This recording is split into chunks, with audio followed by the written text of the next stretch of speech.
নাই সাথী এমন ঘরে রইতে হবে যে ঘরে নাই বাতি।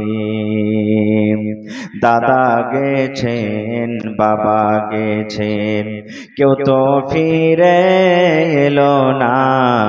এমনি ভাবে যাইতে হবে, তোরা কেনে বুঝিস না? সাধের ছেলে চলে যাবে আর তো আপা ডাকবে না। পরাণের বিবি চলে যাবে আর তো ঘরে ফিরবে না। নারে তাকবীর। আজকে জলসার যোগ্যতম শ্রদ্ধেয় সভাপতি সাহেব, সামনে বসে থাকা ইসলাম দরদি, দিন দরদি ভাই ও বাবাজিরা, পর্দানাসীন মায়েরা এবং খালারা, আজকে আমি আপনাদের সামনে কোরআন মাজিদের সূরাতুল ফিল তেলাওয়াত করেছি এবং আল্লাহর নবী মুহাম্মদ সাল্লাল্লাহু আলাইহি সাল্লামের এখানে হাদিস পড়েছি। সে হাদিস এবং সূরাটাকে সামনে রেখে আমি আমার বক্তব্য ইতি করব। আমা তৌফিকি ইল্লা বিল্লাহ। তাই আল্লাহর কাছে দোয়া করি রব্বুল আলামিন আমি যা কিছু বলবো যেন সহিহ হাদিস এবং কোরআন থেকে বলতে পারি এবং তার প্রতি ছোট বড় সকলেই যেন আমরা আমল করতে পারি, তার জন্য আল্লাহ আমাদেরকে তৌফিক দেন। পড়ুন আল্লাহুম্মা আমিন। সাথে সাথে আল্লাহ তাবারাক ওয়া তাআলার তারিফ ও গুণগান আমরা করি। যে মহান আল্লাহ তাবারাক ওয়া তাআলা এক বছর পর ঈদুল আজহার নামাজ আদায় করার সাথে সাথে কুরবানি করার তৌফিক দিয়েছেন আর খুব ভালোভাবে নামাজ আদায় করলাম, কুরবানিও করলাম, আলহামদুলিল্লাহ। তাই আমরা আল্লাহর প্রশংসা করি অন্তর থেকে, মহব্বতের সাথে সকলে পড়েন আলহামদুলিল্লাহ। তারপর আমাদের শেষ নবী হযরত মুহাম্মদুর রাসূলুল্লাহ পড়েন সাল্লাল্লাহু আলাইহি সাল্লামের পর অগণন দারুদ শরীফ শান্তির ধারা বর্ষিত আমিন। আল্লাহুম্মা সাল্লি আলাইহি আল্লাহুম্মা বারিক আলাইহি। ভাই মৌসুম খুব একটা ভালো নাই, অল্প কিছু কথা আপনাদের সামনে রাখবো। আল্লাহ তাবারাক ওয়া তাআলা কোরআন মাজিদে কিছু পাখির জিকির করেছেন। কোরআন মাজিদে কিছু পাখির কথা লেখা আছে। সেই পাখি মানুষকে কি সবক দিয়েছেন এবং সেই পাখি কতটুক কাজ করেছে, এই সম্পর্কে কিছু কথা আপনাদের সামনে রাখবো। তারপরে দ্বিতীয় পয়েন্ট যেটা আপনাদের আল্লাহর ঘরের জন্য, সেটা আপনাদের কাছে ইনশাআল্লাহ নিব। ভাই আমার, আল্লাহ তাবারাক ওয়া তাআলা কোরআন মাজিদে 114টা সূরা আমাদেরকে দান করেছেন। সেই 114টা সূরার মধ্যে একটা সূরার নাম হলো সূরাতুল ফিল। পড়ালেখা মানুষ যারা তারা জানছেন যে ফিল শব্দের মানে হলো হাতি।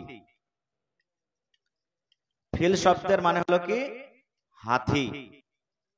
আমরা ছোট বড় নর নারী সকলেই এই সূরাটাকে পড়ি, মুখস্থ আছে, নামাজে পড়ি, এমনি টাইমে পড়ি। কিন্তু সূরাটা কেন নাজিল হয়েছে, এই সূরাটার অর্থ কি, আমরা সবাই জানি না। थोड़ा आवाज बढ़ाइए, मैकमैन थोड़ा आवाज दीजिएगा भाई, घटा दिए। পানি হচ্ছে হোক ভাই, আলহামদুলিল্লাহ কমিটির লোক খুব ভালো ব্যবস্থা করেছেন যে ওয়াটার প্রুফ পিন্ডাল করেছে। আপনারা যারা বাইরে আছেন ভিতরে চলেছেন আপনারা, আর নিজের নিজের দানটাকে আপনারা একটা একটা করে এসে লেখা দিয়ে থাকেন, ইনশাআল্লাহ আমি পরে দোয়া করে দেব। বেশি কথা লম্বা করব না, 10-15 মিনিট আপনাদের সামনে বলবো। ভাই মুসলমান, তা আমি বলছিলাম যে কোরআন মাজিদ একটা সূরা আছে সূরাতুল ফিল। ফিল শব্দের মানে হলো কি? হাতি।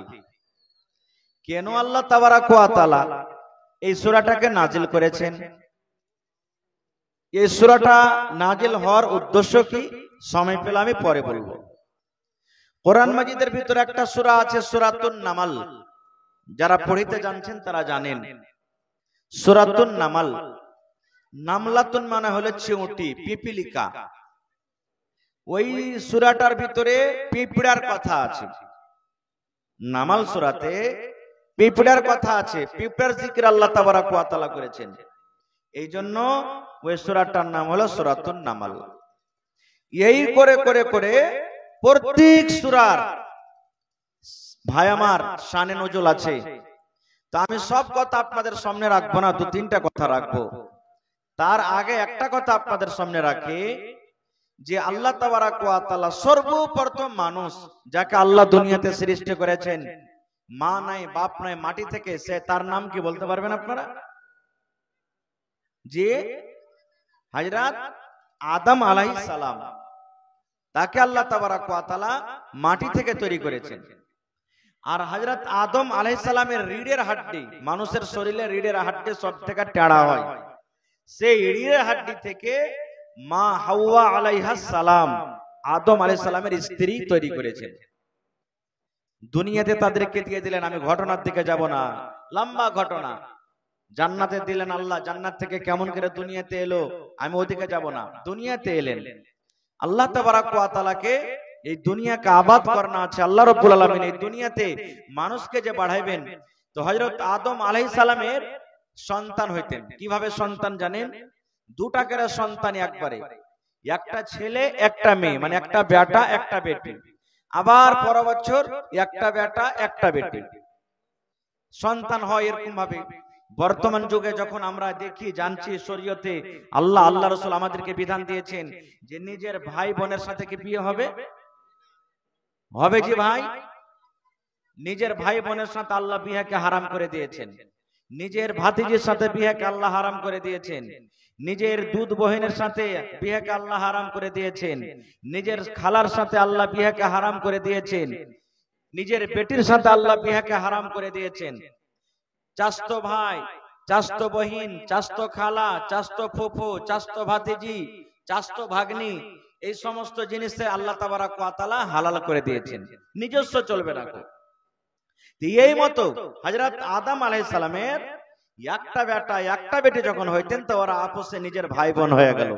তাদের একসাথে বিয়ে করা চলবে না, নিজের ভাই বোন হয়ে গেল। আর পরে বছর যেটা হতো, ওরা ফের নিজের ভাই বোন হইতো। তো বিয়ে কেমন করা হইতো?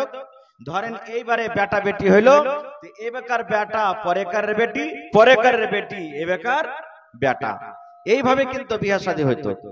ভাই মুসলমান, ঘটনা লম্বা, আমি শর্টে বলছি।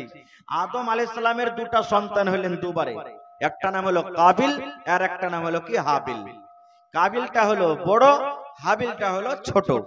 কাবিলের সাথে যেটা মেয়ে পয়দা হয়েছে, বেটি ছেলে, দেখতে খুবই সুন্দর। আর হাবিলের সাথে যেটা মেয়ে পয়দা হয়েছে, জন্ম নিয়েছে, সেটা একটু দেখতে কম সুন্দর বড়টার থেকে। যখন বড় হয়ে গেল তারা, বিহার যখন সময় হয়ে গেল, সুবহানাল্লাহ, তখন কাবিল বলছে যে আমার সাথে এটা হয়েছে, তা আমি তাকে বিবাহ করব। হাবিল বলছে যে না রে ভাই, এটা হলো গুনার কাজ, পাপের কাজ, তোমার সাথে যেটা হয়েছে ওকে আমি বিয়ে করব, আমার সাথে যেটা হয়েছে ওকে তুমি বিয়ে করো। মানামানি হলো না। দু ভাই চলে গেলেন কার কাছে? হযরত আদম আলাইহিস সালাম তাদের আব্বা তার কাছে চলে গেলেন। আব্বাজি, আপনি ইনসাফ করে দেন, ফয়সালা করে দেন যে শরীয়তের বিধান যে আমার সাথে যেটা হয়েছে বোন, বড়টার সাথে হবে, আর ওর সাথে যেটা বোন হয়েছে আমার সাথে হবে। কিন্তু আমার বড় ভাই মানে আপনার বড় বেটা কাবিল মানতে চায় না। হযরত আদম আলাইহিস সালাম বুঝালেন, কিন্তু কাবিল বুঝলেন না বড় বেটা। তখন হযরত আদম আলাইহিস সালাম বলেন, একটা কাজ করো, তোমরা দুই ভাই কুরবানি পেশ করো আল্লাহর রাহে, কুরবানি করো। যার কুরবানি আল্লাহর দরবারে কবুল হয়ে যাবে, সেই তাকে বিবাহ করবে। কুরবানি করলেন। কুরবানিটা কি জানেন? আল্লাহুস সামাদ। হযরত হাবিল আদম আলাইহিস সালামের ছোট বেটা একটা দুম্বা, একটা জানোয়ার দুম্বা পেশ করলেন আল্লাহর রাহে।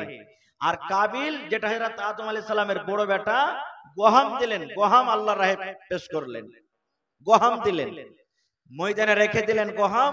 আর হযরত হাবিল দুম্বাকে জবাই করে রেখে দিলেন মধ্যখানে। দু ভাইয়ের কুরবানি একসাথে আছে।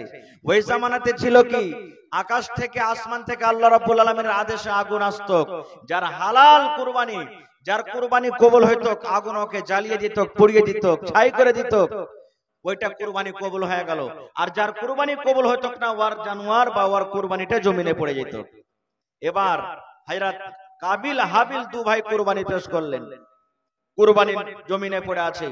আল্লাহ রাব্বুল আলামিনের পক্ষ থেকে আগুন এলো, আর হযরত আদম আলাইহিস সালামের যেটা ছোট বেটা হাবিল যে দুম্বা জবে করেছিল, তার কিন্তু কুরবানি কবুল হয়ে গেল। এবার যখন কুরবানি কবুল হয়ে গেল, এই দেখেন ভাইয়ের ভিতরে হাসাদ চালু হয়ে গেল। হ্যাঁ, আমার কুরবানি কবুল হলো না, ছোট ভাইয়ের কুরবানি কবুল হয়ে গেল, সমাজের মধ্যে তো আমি মুখ দেখাইতে পারবো না, সমাজের মধ্যে তো আমি অপমান হয়ে গেলাম, না একে দুনিয়াতে রাখবো না। তো কি করব? আদম আলাইহিস সালামের বড় বেটা কাবিল ছোট ভাই হাবিলকে মেরে দিলেন, মার্ডার করে দিলেন, মার্ডার করে দিলেন। ওইটা হলো জমিনের উপরে মানুষের ভিতরে সব থেকে প্রথম মার্ডার, সব থেকে প্রথম মানুষের মত। ওর আগে কিন্তু মরেনি কেউ, কাউকে মার্ডার করে দেওয়া হয়নি। এবার নবী কি বলেছেন জানেন? রে আমার উম্মতের দল, তোমরা কান করে শুনে নাও, এই যে হযরত কাবিল হাবিলকে মার্ডার করে দিলেন, মেরে দিলেন, আল্লাহ রাসূল বলেছেন দুনিয়াতে যত মানুষ মার্ডার হবে, দুনিয়াতে যত মানুষকে মেরে দেওয়া হবে, যত মানুষকে দুনিয়াতে মারা হবে, গুলোকেরা মারুক, বন্দুক দেখে মারুক, ছুরি দিয়ে মারুক, জবাই করে দেখ, যত দুনিয়াতে মার্ডার করে দেওয়া হবে, সর্বপ্রথম পাপ, সর্বপ্রথম গুনাহ হযরত আদম আলাইহিস সালামের যেটা বড় বেটা যিনি ছোট ভাইকে মার্ডার করেছেন, ওই কাবিলের ঘাড়ে আল্লাহ রাব্বুল আলামিন চাপিয়ে দিবেন। সর্বপ্রথম পাপ দুনিয়াতে কিয়ামত পর্যন্ত যত মানুষকে মার্ডার করা হবে, সর্বপ্রথম পাপ হযরত আদম আলাইহিস সালামের বড় বেটা কাবিলের ঘাড়ে চাপিয়ে দেওয়া হবে। তারপরে যে মার্ডার করেছে আল্লাহ তাবারাক ওয়া তাআলা ওকে পাপ দিবেন। ভাইকে তো মেরে দিলেন, মরে গেল ভাই। মানুষ যখন কোনো কাজ করে তখন তাকে পস্তানা লাগে না, এবার কাজটা করে দেওয়ার পর পস্তানা লাগে নাকি? ভাই মরে গেল, ভাইকে মার্ডার করে দেওয়া হলো। এবার কাবিল কিন্তু কাঁদতে শুরু করেছে, আল্লাহ করনো তো করনো কি, আমার দ্বারাতে কি হয়ে গেল, আমি ভাইকে কেন মার্ডার করে দিলাম, আমি তো ভাইকে মার্ডার করে দিলাম, আমাকে কাজটা করতে হতো না। রে মুসলমান শোনেন, আল্লাহ নবী বলেছেন কাবিল যখন নিজের ভাই হাবিলকে মার্ডার করে দিলেন, সামনে লাশটাকে নিয়ে বসে আছেন, আল্লাহ করব তো করব, এই লাশটাকে কেমন করে আমি দফন করব, এই লাশটাকে আমি কি করব নিয়ে, এই মানুষটাকে তো আমি মার্ডার করে দিলাম, আল্লাহ এখন করব তো কি করব, এই আল্লাহ এখন করব তো করব কি? আল্লাহ রাব্বুল আলামিন মানুষকে শেখানোর জন্য, মানুষকে জ্ঞান বুদ্ধি দেওয়ার জন্য আল্লাহ নবী বলেছেন, আল্লাহ রাব্বুল আলামিন কোরআনে নিজে বলেন, ওই কাবিল ভাইয়েরকে নিয়ে বসে আছেন, লাশটা সামনে করে বসে আছেন, আল্লাহ রাব্বুল আলামিন কাবিলের সামনে দুটা পাখিকে পাঠালেন, পাখি দুটা যাকে কাক, যাকে আমাদের ভাষাতে কাইয়ে বলি কাক, দুটা পাখি জমিনের উপরে এলো, কাবিল ভাইকে নিয়ে বসে আছেন। এবারে পাখি কাক জমিনে এলো, আসার পর একটা কাক অন্য কাককে লোচাতে লাগলো, মারতে লাগলো। এবার দুই কাক লড়াই করতে লাগলো আপসের মধ্যে, লড়তে লড়তে লড়তে লড়তে মুসলমান একটা কাক অন্য কাককে কিন্তু মেরে দিল, এক কাক অন্য কাককে মার্ডার করে দেওয়া হলো। এক কাক যখন মরে গেল, আবার যে কাকটা বেঁচে আছে নিজের পা দিয়ে হেঁচড়ে হেঁচড়ে হেঁচড়ে হেঁচড়ে হেঁচড়ে নিজের পা দিয়ে জমিনকে খুঁড়ে খুঁড়ে খুঁড়ে ওই যে কাকটা মরে গেছে তাকে কিন্তু দফন করে চলে গেল। সুবহানাল্লাহ। এই কাজটা যখন কাবিল দেখলেন তখন বলছেন যে আল্লাহ, একটা পাখি যখন মার্ডার করে এক পাখিকে ঢাকতে পারে, তা আমি তো মানুষ, কেন আমি তাকে ঢাকতে পারবো না? এই দেখেন, বলার উদ্দেশ্য ঘটনাটা আমার এই যে একটা পাখি দেখেন মানুষকে এত বড় জ্ঞান বুদ্ধি দিয়ে দিলেন যে মানুষকে দফন কেমন করে করতে হয়। আর একটা আগে চলেন, সূরাতুন নামাল, এই যে একটু আগে বললাম কোরআনের মধ্যে একটা সূরা আছে সূরাতুন নামাল, নামলাতুন মানে চিউটি, ওখানে পিঁপড়ার কথা আছে আর একটা পাখিরও কথা আছে। কি কথা? যারা কোরআন মাজিদ পড়িতে জানেন, দেখবেন 114 সূরা আছে, কোরআন মাজিদের মধ্যে 114টা বিসমিল্লাহ আছে, কিন্তু বন্ধুরে কোরআন মাজিদে একটা সূরা এমনই আছে যে সূরার শুরুতে কিন্তু বিসমিল্লাহ নাই। সামনে থেকে বলেন তো এই সূরাটার নাম কি? জোরে বলেন। সূরাতুল, হ্যাঁ, তাওবা সূরা। ওই সূরাতে কিন্তু বিসমিল্লাহ নাই। কিন্তু কোরআন মাজিদে একটা এমন সূরা আছে যে সূরাটাতে ডাবল বিসমিল্লাহ আছে। সেই সূরাটার নাম কি? যে সূরাতুন নামালতে দুটা বিসমিল্লাহ আছে, একটা তো সূরার প্রথমে আর একটা মধ্যখানে আছে। কেন মধ্যখানে আছে জানেন? হযরত সুলাইমান আলাইহিস সালাম একজন নবী, খুব বড় নবী। কত বড় নবী ছিলেন জানেন? সমস্ত জিন তার কবজাতে ছিল। জিন দুনিয়াতে যত দেখছেন, এখন যদি কোনো মা খালা ভাইয়ের কাছে একটা দুটা জিন থেকে যায় তো বড় করবে যে, হয় না? সব দুনিয়া আখিরাতের কথা কয়ে দেবে। তা হযরত সুলাইমান আলাইহিস সালাম এত বড় লোক, এত বড় নবী, সমস্ত জিন তার কবজাতে ছিল। এবং দুনিয়াতে যত পক্ষকালী, সমস্ত পক্ষকালীর ভাষা জানতে পারতেন। এই ছাগল ম্যাঁ করে ভাই ভাই না, মুরগা কুকড়ো কুক এই যে করে, নিজের ভাষাতে মুরগা কি বললে সুলাইমান নবী জানতে পারতেন। এই যে পাখিকে দেখবেন কুচুর মুচুর কুচুর মুচুর কুচুর মুচুর করে বলে, আমরা তা বুঝতে পারি না, তো ধ্যানও দিনে, তো সুলাইমান নবী জানতে পারতেন যে পাখি কি। পিঁপড়া যে রাস্তা দিয়ে হাঁটছে, সাপ চলছে, সাপ কোন ভাষাতে কথা বলছে সুলাইমান নবী জানতে পারতেন। আল্লাহ তাবারাক ওয়া তাআলা তাকে একটা মুজিজা দান করেছিলেন, দেখবেন সূরাতুন নামাল খুলে পেয়ে নেবেন। তো সুলাইমান নবী একদিন লাইলস্কর, হাতি ঘোড়া সবকে নিয়ে রাস্তা দিয়ে হেঁটে চলে যাচ্ছেন। হাঁটতে হাঁটতে সুবহানাল্লাহ। আচ্ছা আপনারা বলেন তো, রাস্তা দিয়ে যখন আমরা হাঁটছি তো রাস্তা কি পিঁপড়া বেঁচে চলছি? এই পিঁপড়া মার্ডার হয়ে যাবে রে, গাড়ি ঘোড়া ভালো করে দেখে চল না। মানুষজন বকরি ছাগল মুরগা মুরগি দেখে চলছে, পিঁপড়া দেখে চলছি যে ভাই দেখি না। গাড়ির তলে থাকলো কি না থাকলো কি, ছোট মোটো আমরা জিনিস দেখি না। এরকমই সুলাইমান নবী রাস্তাতে হেঁটে চলেছেন, আর পিঁপড়ার দল, পিঁপড়ার জামাত রাস্তাতে কিন্তু ওরা আছে। এবারে পিঁপড়াদের মধ্যে যেটা মালিক, আমাদের গ্রামে সমাজে যেমন একটা মোড়ল থাকে, সর্দার থাকে, মুখিয়া থাকে, মেম্বার থাকে, এই মতো পিঁপড়ার একটা নেতা আছে, পিঁপড়ার একটা মালিক আছে, যাকে মোড়লই মনে করেন, মোড়ল আছে। এবার ওই পিঁপড়ার মোড়লটা অন্য পিঁপড়াকে বলছেন কি, রে পিঁপড়ার দল, তোমরা নিজের নিজের জানকে যদি বাঁচাতে চাও, তাড়াতাড়ি করে তোমরা নিজের নিজের খালের ভিতরে ঢুকে যাও। তোমরা নিজের নিজের খালের ভিতরে ঢুকে যাও। কেন ঢুকে যাও? এই দেখো সুলাইমান নবী এবং তার সাথে যত ফৌজ আছে, যত লস্কর আছে, ওই ফৌজ রাস্তা ভরা মানুষ রাস্তাতে হেঁটে চলে আসে। যদি তোমরা খালের ভিতরে না ঢুকো, তাহলে সুলাইমান নবী এবং তার কম যে আছেন বেখেয়ালিয়াতি থাকবেন। আমার পায়ের তলে কি আছে না আছে আমরা ছোট মনে করে কেয়ার করবেন না, রাস্তাতে হেঁটে যাবেন, তাদের পায়ের তলাতে আমরা চলে আসব। আর পায়ের তলাতে আসতে গেলে আমরা কুচলে মরে যাব, দেবে যাব, আমার যে জান বের হয়ে যাবে। এই জন্য তোমরা কি করো, তাড়াতাড়ি করে জান বাঁচাবো বলে নিজের খালে তোমরা ঢুকে যাও। আল্লাহর কোরআন বলছেন, পিঁপড়া বলছে তোমরা জান বাঁচাতে চাও, তাড়াতাড়ি করে খালে ঢুকে দাও। সুলাইমান নবী মুচকি মেরে হাসলেন, হাসা পর নিজের ফৌজকে বলছেন, এই আগে বাড়বে না কেউ, এখানে দাঁড় হয়ে যাও, আর দরকার নেই আগে বাড়তে হবে না। ওই বুঝে নিলেন পিঁপড়ার কথাটা। এই যে আল্লাহ মুজিজা দিয়েছিলেন, পিঁপড়ার কথা বুঝে নিলেন, রুকে গেলেন ওখানে। রুকে যাওয়ার পর এবার শুনেন মজার ঘটনা। সুলাইমান নবী হাজির করতে লাগলেন, কতটি জিন আছে, কতটি মানুষ আছে, কতটি পক্ষকালী আছে, এইভাবে হাজির নিতে লাগলেন। হাজির নিতে নিতে বন্ধুরে কোরআন মাজিদ আল্লাহ রাব্বুল আলামিন সেই পাখিটার নাম বলেছেন, জিকির করে দিয়েছেন। সমস্ত পক্ষকালী মজলিস হাজির আছে, কিন্তু একটাই পাখি কিন্তু ওই মজলিসে নাই। পাখিটার নাম কি বলেন তো সামনে থেকে, জোরে বলেন। হুদহুদ। দেখবেন সূরাতুন নামালে আছে লেখা, পাখিটার নাম হলো কি, হুদহুদ।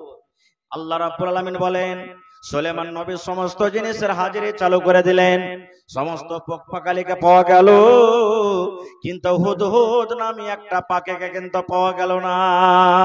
সুলাইমান নবী এবার বলছেন, ও হুদহুদ পাখি, তুই কোথায় গেলি রে? আমাকে জানিয়ে তুই গেলি না। সুলেমান নবী বলছেন আমাকে না জানাতে তুই কোথায় চলে গেলি পাখি রে? এই পাখি তুই শোন, তুই যেখানে যা না কেন, যখন তুই আসবি তোর কাছে যদি ভালো খবর থাকে আলহামদুলিল্লাহ, আর যদি তোর কাছে কোনো ভালো খবর না থাকে তাহলে তোকে কঠোর শাস্তি দেব, এবং দরকার হতে গেলে তোকে আমি জবাই করে দেব।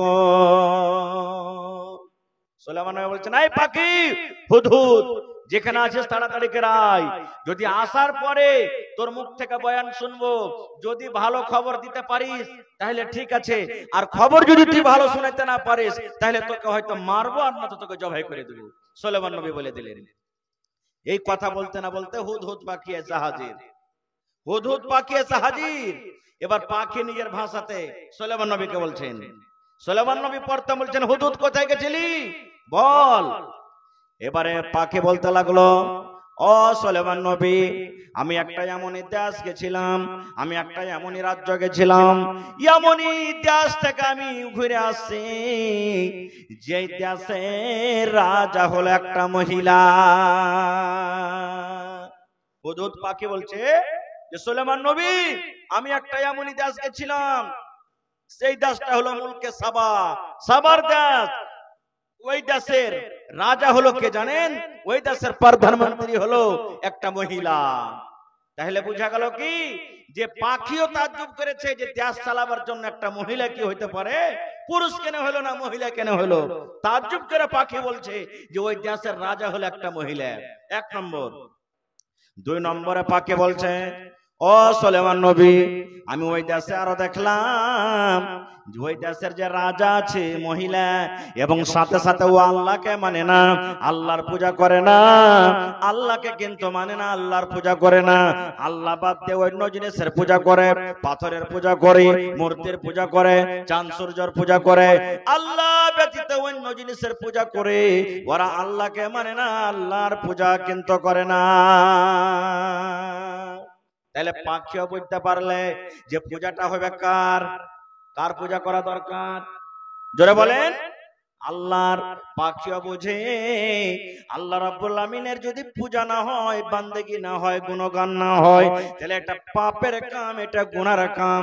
এই জন্য পাখি আফসোস করে বলছেন সুলেমান নবী, আমি ওই দেশের রাজাকে দেখলাম, এবং রাজার রাজ্যটিতে যত মানুষ আছে সমস্ত জিনিসকে দেখলাম, ওরা আল্লাহকে মানে না, ওরা আল্লাহর পূজা করে না, ওরা আল্লাহর বান্দেগি করে না, ওরা আল্লাহর ইবাদত করে না, আল্লাহ বাদ দিয়ে অন্য জিনিসের তারা পূজা করে। সুলেমান নবী কথা শোনা পর বলছেন পাখি এই হুদহুদ, তুই সত্য কথা বলছিস তো? না তো হ্যাঁ আমি বলছি সত্য কথা। সুলেমান নবী বলছেন ঠিক আছে, এখনই প্রমাণ হয়ে যাবে তুই সত্য বলছিস কি মিথ্যা বলছিস। সুলেমান নবী এখন চিঠি লিখতে লাগলেন। ইন্নাহু মিন সুলাইমানা ওয়া ইন্নাহু বিসমিল্লাহির রহমানির রহিম। এই দেখেন সর্বপ্রথম বিসমিল্লাহির রহমানির রহিম বলে সুলেমান নবী চিঠি লিখতে শুরু করে দিয়েছেন। এই জন্য লিখতে বসবেন, পড়তে বসবেন, গোটা বিসমিল্লাহির রহমানির রহিম আপনাকে পড়তে হবে।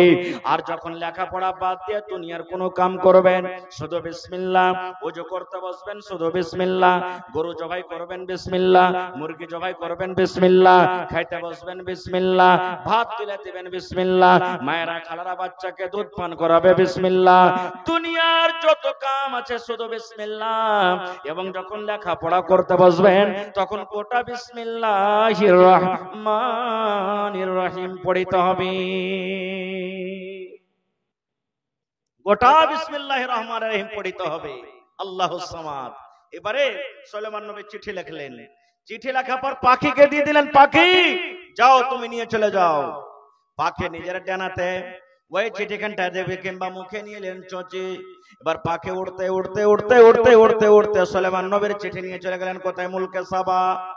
ওখানে বাদশার পহরাদারি করার জন্য অনেক গেটম্যান, অনেক পহরাদার উজের নাজির সামান নিয়ে নিয়ে দাঁড় হয়ে আছে, কিন্তু ওরা তো বোঝে না পাখিটা কি কারণে এসেছে, কোন দেশ থেকে পাখি এলো, পাখির কাছে কি আছে। পাখি উপর দিয়ে উড়তে উড়তে উড়তে উড়তে উড়তে দরজা দিয়ে কিংবা জানলা দিয়ে যে ঘরে বিবি বেলকেস, ওই মুলকে সাবার রাজা যে ঘরে শুয়ে আছে, রানী যে ঘরে ঘুমিয়ে আছে, ওই ঘরে কিন্তু পাখি ঢুকে গেল। আর দেখছে ওই টাইমে ওই সময়তে ওই দেশের রানী যার নাম বিলকিস বয়ান করা হয়েছে, দুপুরের টাইমে হয়তো 2টার টাইম, 12টার টাইম, 1টার টাইমে ঘুমিয়ে আছে, তার বুকের উপরে চিঠিখান ফেলে দেওয়া হলো। পাখি পৌঁছে দিলে ওই চিঠি কার কাছে, মুলকে সাবার রানী যে রাজা ওখানকার, তার কাছে চিঠি পৌঁছে দিলে। সুবহানাল্লাহ। এবার আগে কি হলো আল্লাহ বাঁচিয়ে রাখে, ইনশাআল্লাহ আবার কোনোদিন বলবো। বলার উদ্দেশ্য হলো ভাই এই, সুবহানাল্লাহ, দেখেন একটা পাখি কত বড় কাম করে দিলে।